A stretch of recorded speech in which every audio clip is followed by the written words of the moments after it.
Just don't like it. It's all writing, isn't it? Every time you do it, turn to page 54 and you do, for an hour you do that. And you keep doing it every time. Don't like the teachers. You need skill, don't you? To learn. Oh, but you don't need too much of it. I think they give us too much skill. Each day in term time, 8 million children go to school. They're compelled to do so by law.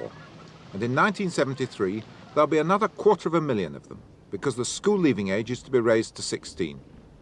We've had compulsory schooling for over 100 years now, and most people assume that we couldn't do without it. Good morning. Sit down, please. Not everyone, though, has always had this reverence for schools. 50 years ago, Bernard Shaw thought they were worse than prisons. At least in prison, he said, the warders didn't force you to read the books they'd written. Recently, other writers have taken up the same idea. Teachers, they say, spend so much time making sure the children are there that there's no room left for education. Kenneth? Yes, sir. Richard? Yes, sir. Peter? Yes, sir. Karen? Yes, sir. Gerda? Yes, sir. Whatever we think of compulsory education, it's official policy to extend it by an extra year. Is it a good idea? There's no doubt that it's producing increasingly severe problems, which are making life more and more difficult for the teachers who have to run the schools. Well, some time ago there was a very sad case, wasn't there? A boy was actually killed in the playground. Now, there's always a danger in making a generality from a highly spectacular particular, but nevertheless we have evidence in our files of cases where violence, where a knifing incident, in fact, where 3 stitches were used in the school in the Midlands, in the East Midlands.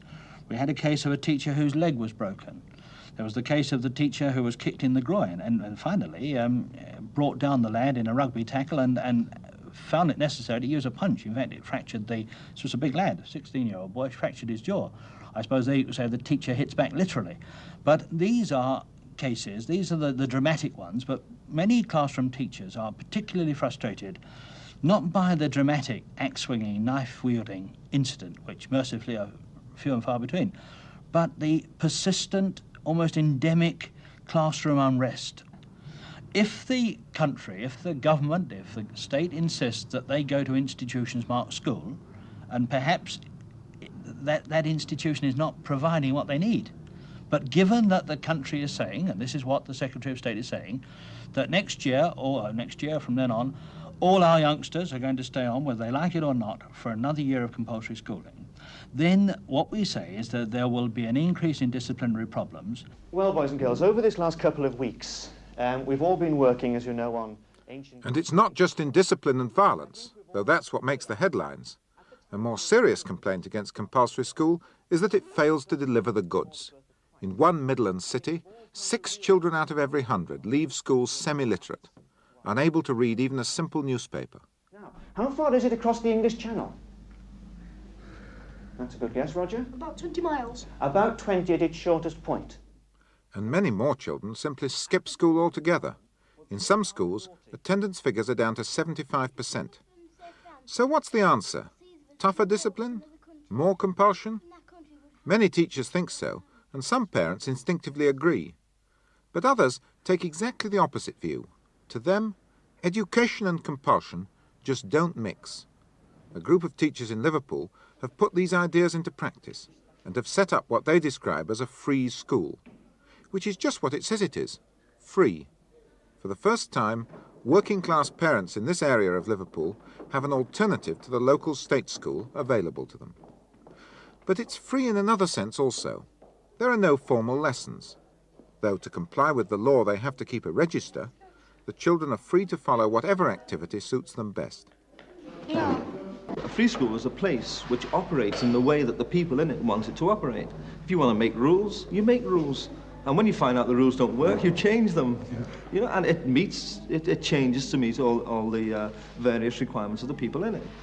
It's a constantly changing thing. It's nothing, you see. You're not setting up anything because you're setting up change. And all free schools will be different. When I think of the inefficiency of schools that I've taught in the state system, in that the kids come into the school At least the first three-quarters of an hour is nothing. Consists of perhaps going into assembly, stand up, sit down, filing off into rooms, stand up, sit down, get your books out. It's chopped up. The day is chopped up into bits. Now, it just doesn't happen. We're far more efficient than that, because when a child sits down at these desks over here, it is for a definite reason. They know what they want to do. They know where they're at. And they respond. They respond to you. They come and say, you know, I want to do this. Come and show me. It's important. It's powerful. And the parents are just as keen on the school as their children. I met Bill Murphy socially, and I'd read one or two things on Neil's, A.S. Neil, his free school at Summerhills in the south of England. And I was very impressed with their ideals and the hopes to get one off the ground here. And I enrolled Brian. Brian's very, very happy there. We are too. But I find that to the kids at the ordinary school, lessons are just monotonous. It's just the same old thing from 9 till 4, history, geography. When Jim comes home, Jim will tell us what he's been doing. But if I ask the others what they've been doing, such a time it was geography, it's the same old routine. I think the prime most wonderful thing of this school is that everyone takes part. Everyone has an equal standing within the school as the parents, the teachers and the kids. And the kids usually have the last say. In the other schools, there was not every day, but most of the time, there's something that'd go wrong. You know, some teacher would make them have detention, or they'd get the cane, or things like that. But now in this school, you know what I mean? They love it. They can't go quick enough to school. There's no such thing as go to school at 9 o'clock, come home at 4 o'clock and finish. The school is open as long as the kids want to stay open. And they're there at all times. They go out at 9 o'clock in the morning, you don't see them until 8:30. You know where they are, they phone, they let you know where they are. But that's where they are, and they're learning all the time. Education it just doesn't end at 4 o'clock with the school. It goes on and on all the time. At least he's 10 times better than the other school when I went to. And I went to a good school, but I just couldn't take no notice to it. And I've been there, and I've got 2 brothers going to the free school. But they get along well finer than what I did. Because they come home and they ask all kinds of questions like, but when I come home, I just wanted to get changed. I know, go out like I didn't want to know about education. If it's something one of the kids have asked about shipping, well, they get taken down to docks. If it's about the countryside, they go to the country. There's 5 kids every week, 5 boys 1 week, 5 girls next week, and so on. Go to this cottage in Wales for a week. And you wouldn't believe the change that you see in those kids in a week after leaving all this filthy atmosphere here and going to Wales for 5 days. There's things like this, and the kids organise all this themselves. They come and talk to me, and you know what I mean, they talk to me as a son. Whereas before, like, they was talking, and it was just like they was little kids. They didn't want to know, you know what I mean? And I didn't want to know. But now they're asking me different questions. And sometimes I can't answer them myself. You want to go to free school? You know what I mean? I'll have to go there, you know what I mean? But there's nobody going to roar at them or belt them if they don't attain a certain standard of education, which at the school I went to, this is all we ever got. I think that's why I'm punch drunk. Well, you've only got to look at it when we used to go to school. We get there for 9 o'clock. We come home at 12 o'clock. You know what I mean? And sometimes we're, trying to get up the road like in the sag. And we didn't want to go to school. But now these kids, they want to go. I don't know why, but they just want to go. There's a word he's just come out with, sag. This is a slang term in Liverpool for playing truant. We haven't got one instance of any of these kids playing truant since he started there. I think that speaks for itself. People just think of the free school just for the kids. This free school is contributing to this area something that's never had before. There's no pensioner in this area who will be alone because of the activities of this Scotland Road Community Trust, which incorporates the free school. The free school itself, the premises, invite pensioners in for cups of tea, something to eat, subsidised meals. The unemployed, I'm unemployed now. In this area now, I work down the docks. I'm not a docker, but I worked on the dock estate. And in this area, there's a fantastic amount of unemployment. But we've all got somewhere to go. We can go to the free school. We can pass our time away there. We can do little odd jobs and things like that. If you walk through one of these schools around here, someone's always out to see what you're doing there. You know, and chase you off to the school grounds, like. But there's free school, you can go in there anytime you want and be welcomed in. And no one wants to know what you're doing. Just go there, you know, please yourself, like. There's no headmaster. Everyone's got an equal share in the running of the school, parents, kids and teachers. There's no headmaster, there's no prefects, there's no snotty-nosed kid, like, you know, stand on a gate to tell you that you're late and you get 6 of the best. No, there's nothing like that there, you know. The power starts from the headmaster and works down to the teachers, then it works down to these, prefects or whatever we call them.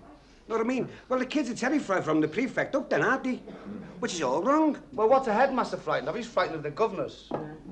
And the governors are frightened of the education committee. You know, the education committee are frightened of their voters and so on. But why is all this fright here, like, you know what I mean? Why is it there? Why? But do you think there's some deep reason why state schools are like this? Well, myself, it's not the schools, I think it's the system, you know what I mean? I think they're frightened of learning these kids too much. Go on about Because once they learn too much, you know what I mean, they'll be on everyone else's back, won't they? And they'll want to know things. You know what I mean? They've educated all the other countries. They've got their own independence back. You know what I mean? Yeah. Now, these kids are getting, you know what I mean, as they call us peasants, they're getting their education now. Well, they want to know all, they want to know this and they want to know that, they want to know too much. And they're frightened, I think myself, personally, they are frightened. I think the state system is geared to a standard where they're only allowed to learn so much anyway. You know, you get some freaks that go on to college, you know, from this system, in this area. You know, I remember when I was a kid, we were called college puddings. Now I'd expect those kids who go on to further education, you know, and university and what have you, you know. And I think that the state system is geared to such a standard in the secondary, modern and further, to keep the kids at only a certain level, and you get the odd freak that goes above that, you know. Freaks just about describes them. They are few and far between in an area like this, which gets a pretty raw deal from our present system. A century ago, some hoped that compulsory schooling was a magic ingredient which would level up the working class and usher in a new age of equality. It just hasn't happened like that. The percentage of working class children going to university hasn't improved over the past 30 years. What the school system does do is to label each child as a success or a failure, and then goes on to convince the failures that it's all their own fault. And to add insult to injury, the failures are then made to pay for those who succeed. We raise the money for schools and universities by taxing everybody. And yet we spend most of these taxes on a privileged few. They get the best teachers, the best schools, and an expensive university education. Sometimes we spend as much as £10,000 or £12,000 on a single individual, whereas the children from areas like this, the children that need it most, only get about a third or even a quarter as much of this money spent on them.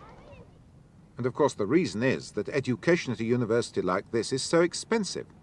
The fact that the cost shoots up each year ensures that it will always be a luxury for the few. We could never even afford to provide it for half the population. To many people, this isn't important. To them, schools are there to produce the trained manpower we need to run the country and boost national prosperity. Or at any rate, that's the idea, though it hardly works any longer. Today, for many people, however many degrees and certificates they've got, there simply isn't a job.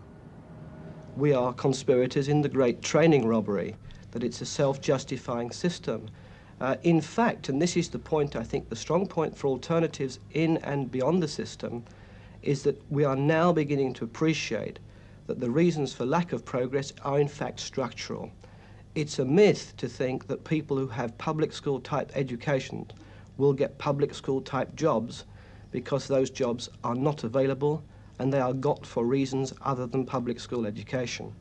So the whole attempt to adjust elite education down through the public schools, through the grammar schools, even into the comprehensive schools, is really leading people up a blind alley. Both at the school level and at the university level, the whole myth of certification is being blown, because certification is not leading to employment. We already, like a third world country, have graduate unemployment, we have school leaver unemployment, and if governments were honest, they would admit that this is liable to increase rather than decrease.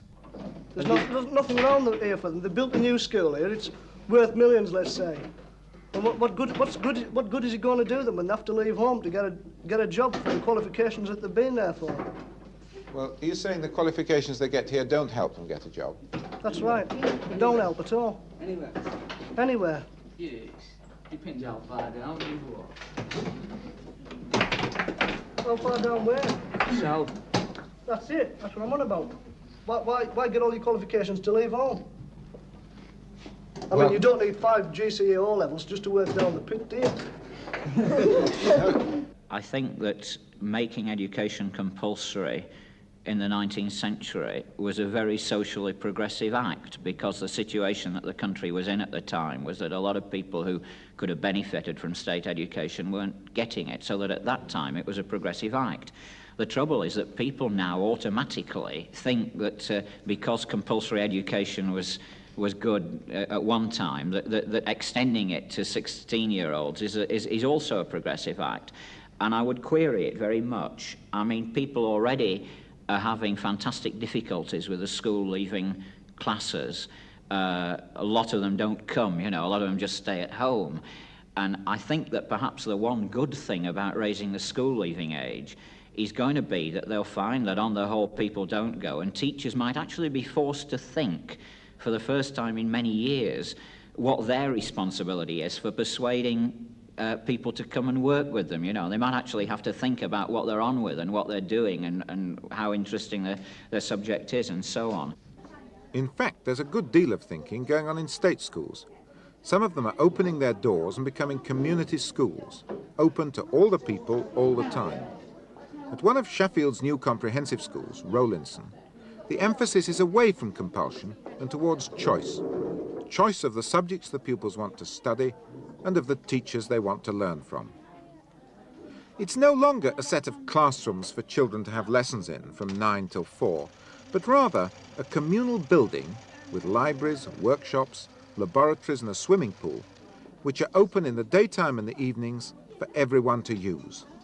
They aim to get away from a narrow, compulsory view of schooling so that they can provide a wider education for young and old alike. I think it's symbolic that we have no gates at our entrance. We have tried to make Rowlinson an open community, an outward-looking community. We've tried to make the adults welcome. We've tried to make our casual visitors who come as fee-paying customers to the sports centre equally welcome. And I think, yes, it's true that everyone who comes here feels that they are a member, feels that they're a part of this somewhat large organisation. We love working with the children. They're all very good to us, and they call us their grannies, and they often get us a cup of tea. I often think back, in fact, we've only said this afternoon, we were in classrooms that no one was allowed to pass through. We can go into any of the classrooms. I can go and talk to the children if I wish. They can come and talk to us. I thought where we used to sit in tiny desks with our arms behind our backs and sit up straight and never utter a word unless we were spoken to, and I thought of what happy days we have here.